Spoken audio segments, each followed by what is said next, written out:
Bonjour et bienvenue. Aujourd'hui, nous allons nous intéresser à un sujet qui remet en question tout ce qu'on a cru savoir sur les événements qui ont déclenché la crise actuelle en Europe.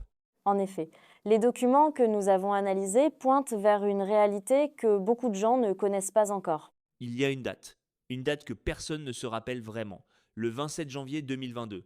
Et selon ces sources, c'est ce jour-là que tout a basculé. Pas sur le terrain militaire, dans les coulisses diplomatiques. Et c'est ce basculement qui nous a conduits à la situation actuelle. Notre objectif aujourd'hui, c'est de retracer cette logique. Comment on est passé d'un dialogue tendu mais qui existait quand même, à une confrontation totale où les mots eux-mêmes sont devenus des armes. Et pour cela, il faut d'abord comprendre ce qui existait avant cette date. Début 2022, l'atmosphère était très particulière. Malgré les tensions qui avaient été présentes depuis des années, il y avait une conviction très répandue. Quelle conviction? Celle que les interdépendances économiques entre les pays, les traités en place, tous ces mécanismes de sécurité construits après la guerre froide, protégeaient contre une rupture majeure. On ne croyait tout simplement pas qu'un conflit à grande échelle était possible. On attendait peut-être une crise, mais jamais une rupture définitive. Exactement. Et c'est dans cette atmosphère qu'arrive le 27 janvier 2022. Ce jour-là, les États-Unis et l'OTAN transmettent leur réponse écrite aux propositions que Moscou avait formulées. Et cette réponse, elle était comment? Sur la forme, très professionnelle, très mesurée, mais le fond, selon ses sources, était très clair. Sur les points qui comptaient vraiment pour Moscou, la réponse était non. Et ce refus, a eu un poids, considérable. Parce que ces points n'étaient pas anodins. Pour Moscou, ils touchaient à quelque chose de fondamental. Parlons justement de ces points. Beaucoup de gens imaginent que les demandes russes, étaient vagues ou politiques. En réalité, d'après nos sources, c'était tout le contraire. C'était du concret, du chiffré. Trois points précis que Moscou considérait comme non négociables. Le premier, Aucune extension de l'OTAN vers l'Est. Et ce point ne portait pas sur des principes abstraits, il s'agissait de kilomètres et de minutes. Le temps de vol d'un missile depuis une base proche jusqu'à Moscou, chaque nouveau pays intégré à l'Alliance raccourcirait cette fenêtre de réaction de quelques secondes précieuses. le deuxième point, Aucun déploiement de système de missiles offensifs près des frontières russes. Même raisonnement. Chaque système supplémentaire réduisait le temps available pour une décision en cas de crise. et le troisième, Le principe de sécurité indivisible, l'idée que la sécurité d'un pays ne peut pas être renforcée au coût de celle d'un autre. Selon Moscou, chaque élargissement de l'OTAN créait automatiquement un déséquilibre. et la réponse occidentale à ces 3 points ne les a pas abordés directement? C'est exactement ce que nos sources soulignent. Au lieu de répondre frontalement sur ces trois questions, on a préféré orienter la conversation vers d'autres sujets. La transparence des exercices militaires, les canaux de communication ouverts. Des sujets importants, mais qui, du point de vue de Moscou, ne touchaient pas à l'essentiel. Pour eux, c'était comme si on esquivait volontairement les vraies questions. Mais cette réponse, diplomatique, n'a pas été le seul élément. En parallèle, quelque chose d'autre, se produisait. Et nos sources y accordent beaucoup d'importance. Depuis plusieurs années déjà, la coopération militaire entre l'Ukraine et l'OTAN prenait une dimension que personne ne pouvait ignorer. On parlait plus, d'une simple aide ponctuelle, Non.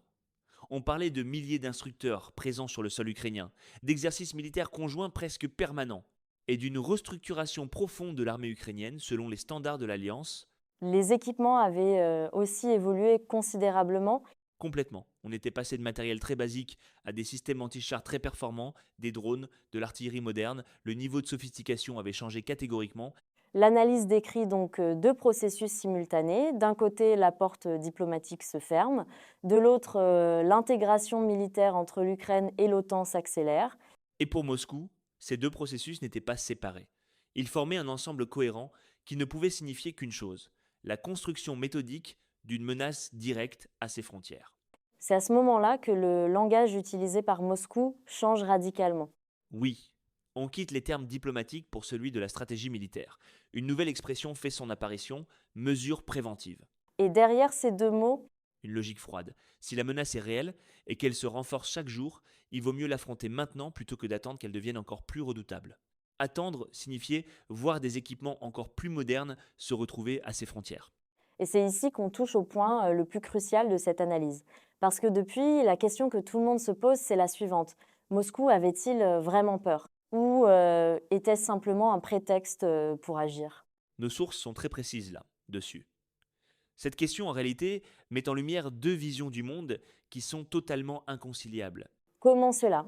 D'un côté, la lecture de Moscou telle que présentée dans ces documents, une action préventive nécessaire face à une menace perçue comme existentielle.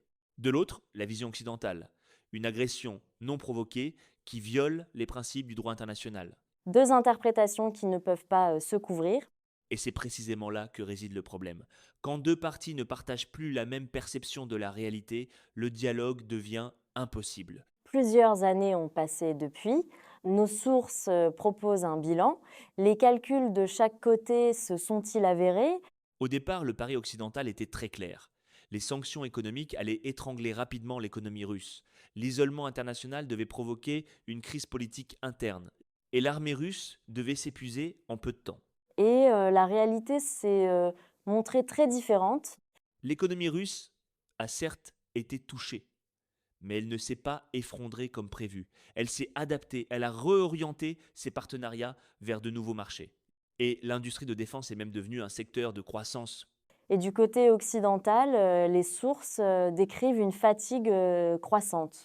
Les centaines de milliards d'aides, la crise de l'énergie, l'inflation, tout cela a commencé à peser dans les débats politiques internes, tant en Europe qu'aux États-Unis. On est passé de la victoire sera rapide à comment on gère une situation qui s'installe dans la durée. Et nos sources ajoutent un point essentiel. Le fardeau le plus lourd dans tout cela reste celui qui pèse sur l'Ukraine. Et c'est un point que beaucoup d'analyses occidentales évitent de poser directement, parce que derrière les chiffres de l'aide militaire et des déclarations de soutien, il y a une réalité humaine et économique que l'Ukraine supporte seule. Nos sources y consacrent une section entière. Le territoire détruit, les infrastructures rasées, une économie qui ne tourne plus qu'à cause de les perfusions extérieures, et une population qui chaque jour vit avec cette guerre comme élément central de son existence. Alors la question devient, est-ce que les pays qui soutiennent l'Ukraine en sont conscients au même niveau? Ou est-ce que pour eux, c'est devenu un sujet parmi d'autres dans leur agenda politique? Et c'est exactement ce décalage que nos sources pointent comme le facteur le plus déstabilisant. Parce que pour Moscou, ce décalage n'est pas un détail, c'est un élément central de leur calcul stratégique. Comment ça? L'idée est la suivante. Si les pays occidentaux finissent par se lasser avant que la situation ne se résolue, alors le seul pays qui aura payé le prix total de cette guerre, c'est l'Ukraine. Et Moscou, selon ces documents, a toujours compté sur ce scénario. On parle donc d'une stratégie qui repose sur l'usure, pas seulement militaire, mais politique et économique. Attendre que le consensus occidental s'érode naturellement. Exactement. Et les derniers mois leur donnent raison sur ce point. Les débats internes en Europe sur le niveau d'aide à maintenir, les élections aux États-Unis, les questions sur la durée, tout cela montre que l'usure est en train de fonctionner. Ce qui repose la question fondamentale de ce qui vient après. Parce qu'on ne peut pas rester indéfinitivement dans cette position intermédiaire où on soutient sans résoudre. Et nos sources concluent ce point en disant que c'est précisément cette absence de sortie claire qui donne à Moscou son plus grand avantage en ce moment. Ce qui nous amène à aujourd'hui, le ton de Moscou a changé de façon considérable, plus direct, plus dur. Les formules diplomatiques sont pratiquement disparues. Et selon nos sources, ce n'est pas seulement une posture pour le public. Ce changement repose sur un calcul concret. Quel calcul? Avoir résisté à la pression maximale des premières années leur donne un sentiment de stabilité. L'économie s'est restructurée, l'armée s'est adaptée. Et en face, les signaux de lassitude sont de plus en plus visibles. C'est là que l'analyse introduit un concept qui est vraiment éclairant. Elle parle de frappe préventive politique. Une frappe préventive politique, oui. L'idée n'est plus seulement d'agir militairement. Il s'agit désormais de fixer les règles du jeu par les mots, avant même que toute négociation ne commence. C'est-à-dire, Quand les dirigeants russes affirment que certaines réalités sont désormais définitives, ils ne proposent pas, ils notifient. Ce n'est plus une discussion, c'est une déclaration de fait. on est donc passé d'une époque où on avertissait à une époque où on agit, puis où on notifie. Et la conclusion de ces documents est assez froide. Les mécanismes de sécurité construits après la guerre froide, ceux qui reposaient sur la confiance mutuelle et les traités internationaux, se sont effondrés.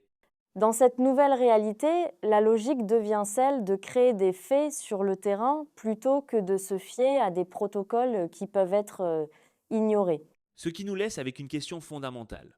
Dans un monde où les promesses diplomatiques sont soit ignorées, soit vues comme un prélude à une action militaire, ces promesses ont-elles encore un sens?